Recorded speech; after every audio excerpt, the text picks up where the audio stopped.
Salam Pancasila, salam Indonesia, salam penegakan hukum. Sahabat Rumah Pancasila, mungkin ada yang bertanya, apakah segala sesuatu itu memerlukan justifikasi kebenaran? Ya, hampir segala sesuatu itu membutuhkan justifikasi kebenaran. Karena kebenaran itu akan membuktikan sesuatu untuk layak diikuti atau tidak diikuti. Baik ilmu pengetahuan, filsafat maupun agama, itu juga membutuhkan justifikasi kebenaran. Ilmu pengetahuan misalnya, mereka memerlukan sesuatu kenyataan yang dapat diukur, yang dapat diuji, dianalisis, dan dibuktikan secara ilmiah.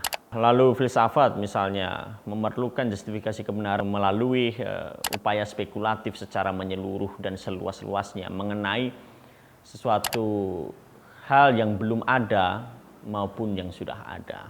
Lalu agama juga mendasarkan justifikasi kebenarannya pada isi dalam kitab suci. Maka isi dalam kitab suci itu adalah suatu kebenaran menurut agama. Nah, bagaimana dengan hukum? Hukum pun memerlukan justifikasi kebenaran. Melalui apa? Melalui fakta dan alat bukti. Kecocokan antara fakta dan alat bukti. Ada 5 teori kebenaran. Teori kebenaran yang pertama adalah teori kebenaran korespondensi. Kebenaran adalah suatu pernyataan yang sesuai dengan kenyataan. Misalnya saya bilang bahwa di dalam kulkas ada kopi warna hitam. Itu akan dinyatakan benar bila saat seseorang membuka kulkas itu ternyata benar didapati di dalamnya ada kopi warna hitam. Itulah teori kebenaran korespondensi. Yang kedua adalah teori kebenaran koherensi. Suatu pernyataan dianggap benar bila dia konsisten dan saling berhubungan antara satu dengan yang lainnya menjadi suatu keutuhan. Lalu yang ketiga adalah teori kebenaran performatif, yaitu suatu pernyataan yang bisa menimbulkan suatu ketaatan, suatu perintah yang ditaati. Misalnya kalau saya seorang pejabat, saya menyuruh A untuk berdiri, kalau dia berdiri berarti itu adalah suatu kebenaran. Itulah kebenaran performatif. Lalu yang keempat adalah teori kebenaran pragmatis.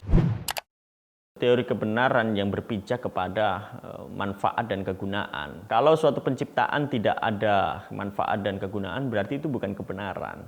Misal dalam contoh penciptaan lampu, ternyata menimbulkan suatu manfaat dan kegunaan bagi orang banyak, maka itulah kebenaran. Lalu kebenaran yang kelima adalah teori kebenaran paradigmatis.